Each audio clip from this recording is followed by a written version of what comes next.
Bueno, pues en este vídeo vamos a ver cómo identificar si hay algún problema en la tapa de potencia de un variador con lo que solemos tener en instalación, que suele ser pues un tester o un multímetro. Para ello lo que nos vamos a basar es el principio de medición de diodos, ¿de acuerdo? El diodo hay de varios tipos, ¿de acuerdo? Están diodos de paso, diodos Schottky, diodos LED, los que iluminan, diodos Zener, diodos de germanio, de alta frecuencia. Es un mundo, ¿de acuerdo? Nos vamos a basar principalmente en los diodos que solemos ver en nuestro día a día, que suelen ser pues este tipo como un 4007 y derivados. ¿Un diodo qué es? Un diodo, tal como está, este sería el ánodo, que sería el positivo,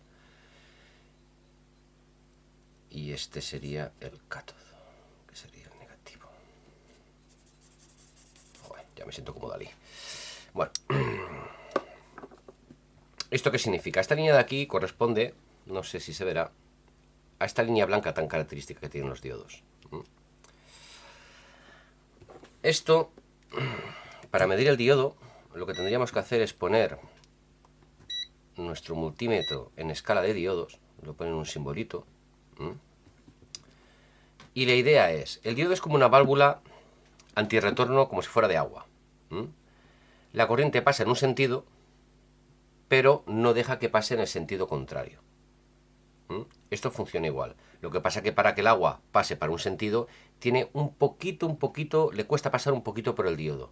Hay una caída de tensión y esa caída de tensión solemos decir que va entre 0,5 y 0,7 voltios. Depende del tipo de diodo. Los diodos normales suelen ser 0,7, los Schottky son 0,5, un poco menos y bueno. Pero más o menos esa es la medida que tenemos que tener. Entonces, el diodo, para medir que esté bien, hay dos formas de hacerlo. O tenemos que hacerlo de dos formas, mejor dicho. En polarización directa e inversa, ¿de acuerdo? Polarización directa sería el ánodo, tal como tengo el diodo. Si yo muevo aquí el positivo y el negativo, ¿de acuerdo? Nos tiene que dar la caída de tensión que hemos dicho. ¿Veis? 0,56. No sé si se verá. 0,56. En cambio, si mido en polarización inversa, negativo y positivo, me tiene que dar infinito. No me tiene que dejar pasar corriente. Este diodo estaría bien. Pues nos vamos a basar en este principio. Ahora cogeremos un LM1, un variador, y testaremos toda la parte final de potencia con un tester. Vamos para allá. Bueno, dada, aquí tenemos un fabuloso LM1 de 7,5 kilovatios. Vamos a comprobar en las bornas de tanto de entrada como de salida esto que hemos comentado de la tapa de potencia. Y antes que nada pongo una imagen de lo que sería un dibujo simplificado de la parte de potencia, para entenderlo mejor. Luego yo cogeré ese dibujo y lo dibujaré aquí en un papel y haremos las pruebas.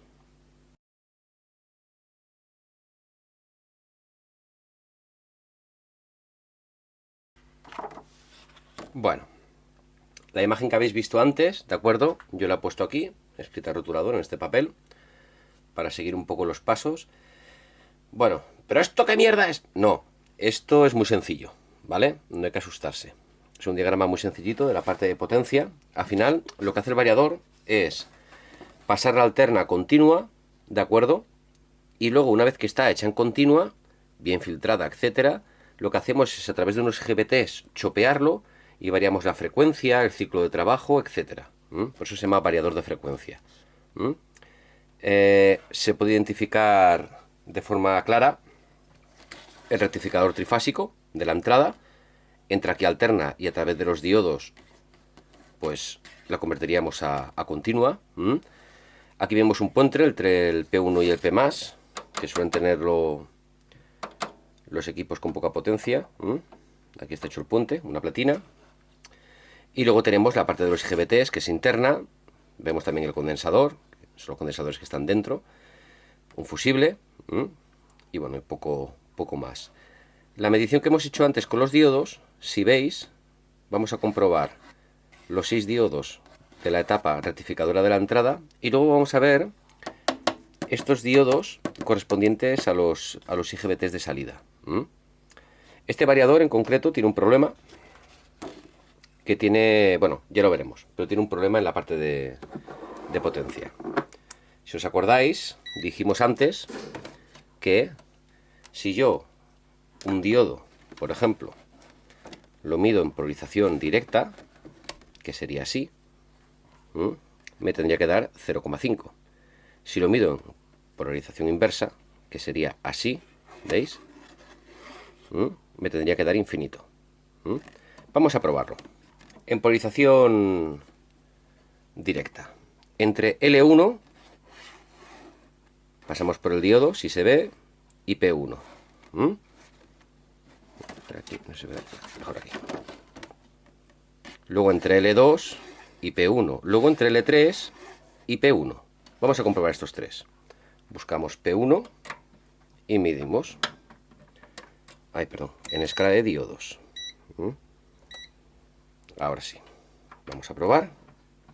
Nos da 0,5. Bien, entre L2 y P1 0,5. Entre L3 y P1 0,5. Hemos hecho esta medición. Vamos a invertir. Entre L1 y P1, bueno, ahora está cargando, ¿de acuerdo?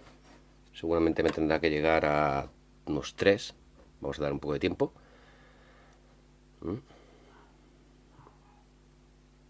Sí, perfecto.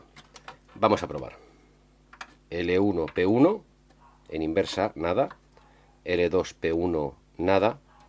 L3, P1, nada. Estos tres rectificadores los daríamos por buenos. Vamos a comprobar estos de aquí abajo. Estos de aquí abajo, ese mismo concepto. Entre L3, por ejemplo, si quiero medir este, y el N menos. Entre el N menos. E igualmente, N menos y L2 y L1. Pues vamos para allí. Vamos a medirlos. La N, por ejemplo. Y L1. Vamos a ver.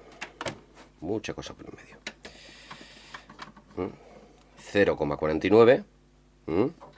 L2, N 0,49. L3 y N 0,49. Perfecto. Vamos a cambiar las bornas. Bueno, lo que he dicho, estaba cargando.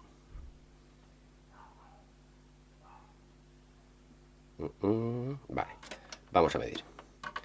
Negativo L1, nada. N, L2, nada. L3, N, nada. Perfecto. Ya hemos descartado la parte de la entrada, el rectificador trifásico. Ya podemos decir que más o menos tiene buena pinta. Ahora vamos a comprobar aquí la salida. Ese mismo concepto. Aunque veamos aquí mucha cosita, tenemos aquí un diodo que es entre U y el P+. Entre el V y el P+, y el W y P+. Y para los de aquí abajo, igual. W, seguimos, y N. V,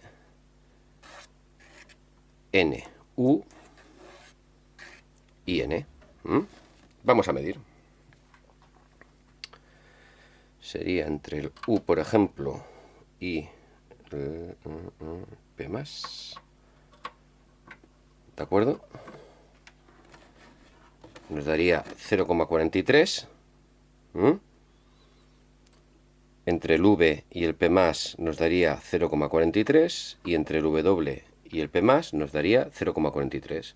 Vamos a hacer la inversa. Acabamos de comprobar estos tres diodos en el sentido de polarización directa. A ver, en polarización inversa. Hemos dicho que entre el P+ y el U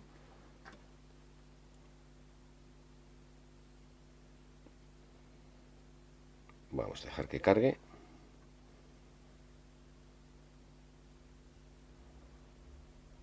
Infinito.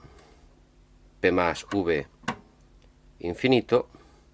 W más infinito. Perfecto. Vamos a medir estos tres de aquí abajo. Tendríamos que hacerlo entre el W y el N negativo, W, N negativo, U, N negativo. Vamos allá. U, N negativo. Uy. 0,23, 0,22. Bueno, vamos a dejarlo ahí. Vamos a comprobar la U y el N. 0,43 y el W 0,43. Vemos que entre el negativo y la U no, 0,08. Nos tendría que dar 0,43. ¿Lo veis? Aquí ya tenemos un problema. Tenemos un problema aquí. Bueno, una vez hecho esto, básicamente es quedarnos tranquilos para averiguar o digamos que asegurarnos de que hay un problema en la tapa de potencia, y para cambiar el IGBT sí que es verdad que lo recomendable es llevar un servicio técnico y que lo cambie, porque no son 4 componentes, vienen en un zócalo, está totalmente aislado, tienen bastante pins. Esto al final es un diagrama básico de la parte de potencia. Realmente es un poquito más complejo, pero bueno, realmente aquí se puede ver cómo funciona. Se hace una tapa rectificadora, se pasa de alterna a continua, se rectifica a través de unos condensadores, etcétera, y un bus de continua que se llama, y luego esa frecuencia, o sea, esa parte continua se chopea en un principio y se va creando la frecuencia con el ciclo de trabajo, que es la duración del pulso, para que nos entendamos, para manejar el motor. Pues bueno, este diagrama está sacado del manual de aquí, pero si tenemos cualquier otra, yo que sé, un Bacon, un Yaskawa, un Omron, de cualquier otro tipo, pues normalmente en el manual suele venir pues un pequeño diagrama con las bornas, pero básicamente casi todos tienen este mismo funcionamiento. Pues nada, pues eso es todo y un saludo.